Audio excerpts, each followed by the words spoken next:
Christian, and today I am looking at 2 Samuel chapter 21, starting at verse 15.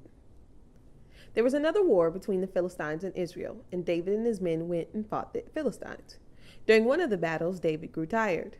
A giant named Ishbi-benob, who was carrying a bronze spear that weighed about 7.5 pounds, and who was wearing a new sword, thought he could kill David. But Abishai, son of Zeruiah, came to David's help, attacked the giant, and killed him. Then David's men made David promise that they would never again go out with him to battle. "You are the hope of Israel, and we don't want to lose you," they said.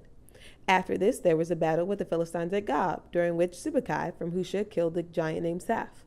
There was another battle with the Philistines at Gob, and Elhanan, son of Jair from Bethlehem, killed Goliath from Gath, whose spear had a shaft as thick as the bar on a weaver's loom. Then there was another battle at Gath, when there was a giant who loved to fight. He had 6 fingers on each hand and 6 toes on each foot. He defied the Israelites, and Jonathan, the son of David's brother Shammah, killed him.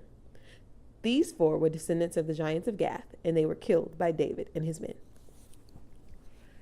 David and Goliath is probably one of the most famous stories in the Bible, and kind of just a famous story in general. If you've never been to a church in your life, you've heard about David and Goliath. It's the underdog story where the little boy beats the giant. He comes out with the girl and the money, and eventually becomes the king of Israel, and the best king they've ever had to date, considering he was only the second one, and arguably one of the best kings they've ever had in history. It's such an amazing story.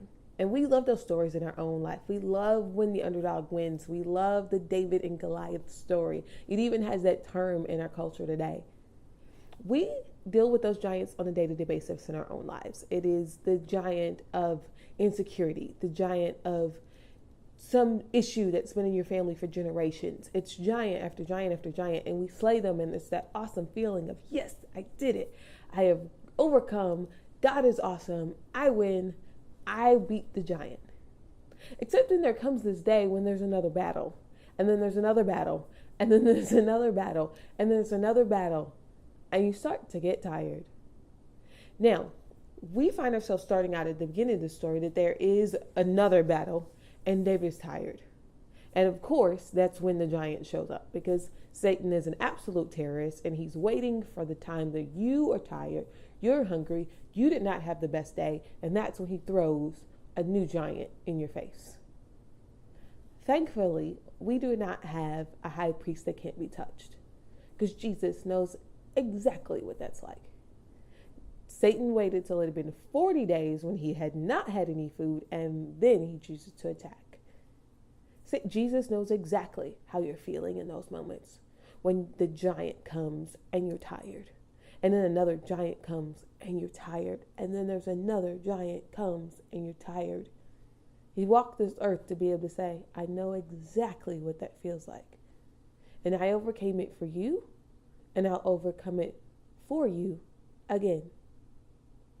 So now he finds himself in this moment. And what does he go with? The same thing that we should always go with. When Jesus is at that tired point, he hasn't eaten, it's been 40 days, and Satan is just throwing stuff at him, he goes at him with the word of God.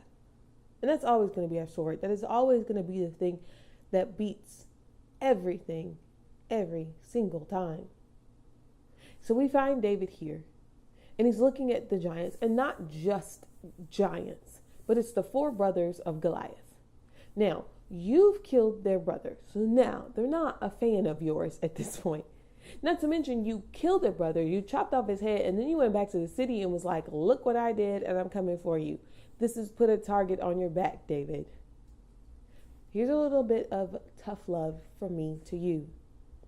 If you are attempting to do what God has called you to do, if you're putting your trust in the Father, if you're doing anything that looks any type of good, you've put a target on your back. Someone's not going to like you. There's going to be some sort of opposition. It's going to happen. Again, Jesus knows exactly what that's like, because he went around healing people, and they went, you can't heal people, it's a Sabbath. Now I'm looking at this going, was you supposed to just stay sick? But that's what it was. The moment you start to do anything that looks any type of good, there will be opposition. But verse 22 is always going to be there for us. These 4 descendants were of the giants of Gath, and they were killed by David and his men. Spoiler alert, you win. No matter what the story is, you win. All of the giants come at David, but in the end, he wins. Now, one of the big keys that happens for David to be able to win this battle, all of these 4 giants, he actually didn't kill a single one of them. The community of people that you are putting around you are going to be a telltale story of how you come out of the end of this battle. One friend killed the one giant. Another friend killed the second one. Another friend killed the third. Another friend killed the fourth. Who's fighting for you in this time in your life? What people do you have around you that are reminding you of what God says about you? That are reminding you you are the head and not the tail. They are reminding you you are above and not beneath. Who's fighting for you? Because there will be times in your life where it feels like it's just another battle and another battle and another battle, and there's a target on your back and it doesn't seem like there's a way out. There's always needs to be a community of believers, a church, your small group, your family, the people that you have in your circle that are going to be fighting for you. I'm fighting for you. I'm praying for you. Love you.